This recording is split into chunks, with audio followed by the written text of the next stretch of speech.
Do we really have 10 to 12 teams that are legit NBA title contenders? Or are some of these teams pretenders? Stay tuned.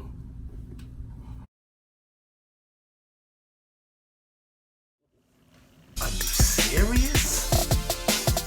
The door's open. Luka, triple dub. Trae Young, game winner. Nah, these dudes is balling right to the end. The trade is done. Big news in the NBA. Cowards, all of them cowards. But the NBA still on fire. Welcome back to another video. Push the ball is in the house. This is what we're gonna do. Like I told you, I'm gonna try to keep these videos short as possible for you guys. I have 8 teams that I feel are legit title contenders. Some of them I have a little higher than others. The teams that didn't make my list, sorry. Boston, not enough. For the Celtics, I think it's Tatum and Brown. How quickly do they grow as players? Because it's year 3, we got to start seeing improvement on a regular basis. So I think that's the big issue for me, as well as their lack of size up front. Portland, it's the Dame and CJ show. Yeah, they made it to the Western Conference Finals, but when teams collapse on those guys late in games, they don't have a whole lot else to go to. So I think that could be a problem again. So I don't have them as legit title contenders. Indiana, I know Oladipo and Brogdon should be a really fun backcourt on both ends of the floor. I think the Pacers will play defense. Losing Bogdanovich takes them away from being like a sneaky contender. So I think their lack of scoring beyond those 2 guys and shooting will hurt them. Miami Heat, they have Jimmy Butler, Goran Dragic, a lot of wing/2 guards that defend. Some of them can shoot. They don't have a whole lot of scoring, so I think this list could change, obviously, if they can get a player like Westbrook to go with Butler. But as of right now, July 9th, they're not good enough. Sacramento Kings, they've got shooting, depth, ball handlers. They got some bigs. They're young. So their development will determine whether or not they can get into that category. I don't see it. No way, no how. The West is pretty deep this year. They're not making the postseason, in my opinion. The Dallas Mavericks, big questions about Kristaps Porzingis, health-wise, legally. So that's a big question mark for them. Beyond him and Luka, they don't have a whole lot, so I don't think they really have a legit shot. Moving on to the contenders. We have the Houston Rockets. As long as they have Harden, Chris Paul, there will be a factor, but they're basically bringing back the same team. I think other teams around them have gotten better.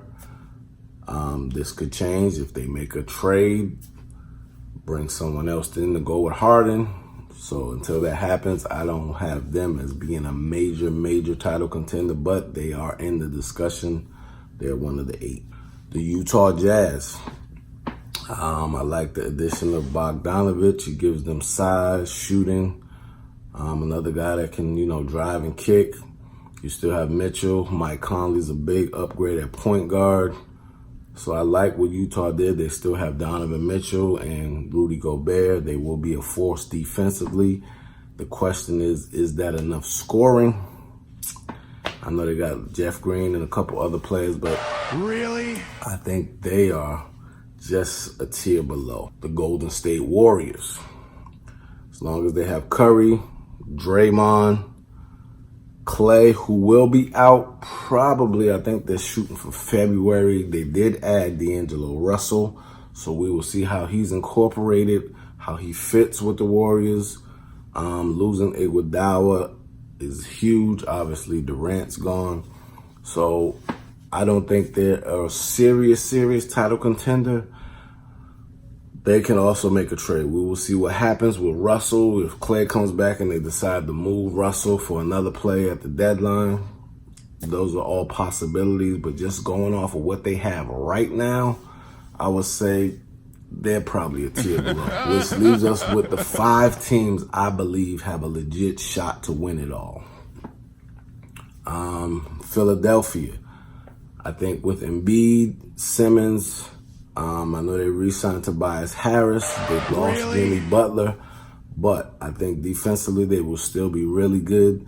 Embiid's health is the biggest issue for them. If he can remain healthy, if he's healthy for the playoffs, which is the main thing, they have a legit shot because I don't think anyone in the East has a center that can contend with him. Plus the addition of Al Horford makes them a legit contender, I think, because I think if Embiid can't go, they do have Horford that they can go to at that 5 position. So I think they are a legit contender.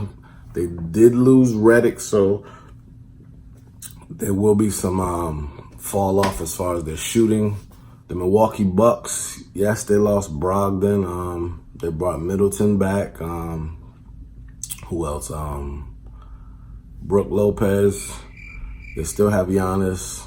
They still have quite a few shooters on the team. So I like what Milwaukee, I think they're only going to learn from last year being up 2-0 in the conference finals and losing, I believe, 4 straight. So I think that's a learning experience for them. I believe they will get better. So Philadelphia and Milwaukee will be my two favorites to come out of the East right now. And in the West, I have the Denver Nuggets, Finally! the Clippers, and the Lakers as my top 3 teams. The Nuggets, they're stacked. They have defenders, quite a few shooters, a really good point guard in Jamal Murray. Jokic is unbelievable at the 5. They got Millsap. I think the X factor could be Michael Porter Jr. if he's able to come back and be anything close to what he was coming into the league. So he's a big X factor. I do like Denver. I think athletically, I think they can compete with a lot of teams. It's just the experience. Paul Millsap is really the only one who's played in the conference finals on the entire team. So I think that plays a part in it, but I will give them the benefit of the doubt because I think they are really, really good. They play well on both ends of the floor. And for that reason, I have them as a contender, which leaves the 2 Los Angeles teams, the Clippers and the Lakers. The Clippers obviously are going to be a favorite. Kawhi Leonard and Paul George, Patrick Beverly, they're going to be really good defensively on the perimeter. Where I think they will have a problem is, will they get enough shooting from Shamet, Lou Williams, Patrick Beverly, and who was the 4th guy? Sedarius Thornwell. Those 4, I think, are going to be key. Can they make enough perimeter shots to keep the defense honest and give George and Kawhi room to operate?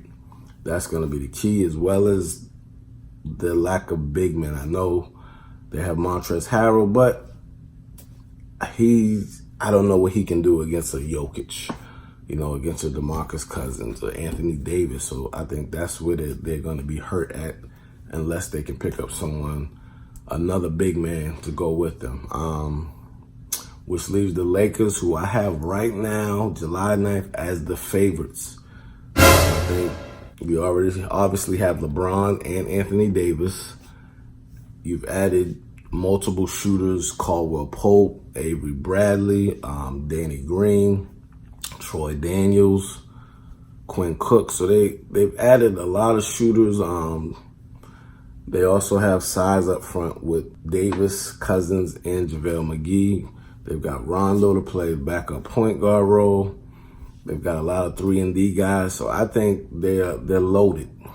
It just, are these guys going to make enough shots? Are they going to be good enough on the perimeter? Defensively will determine how far they will go. But those are probably the 2 favorites I would say would be the Clippers and the Lakers. If you disagree, let me know. But I made the video long enough. Let me know what you guys think. Obviously, like I said, this can change due to trades and things of that nature. But right now, those are my favorites as title contenders. If you're new to the channel, please subscribe. Thank you for tuning in, and I'll see you on the next video.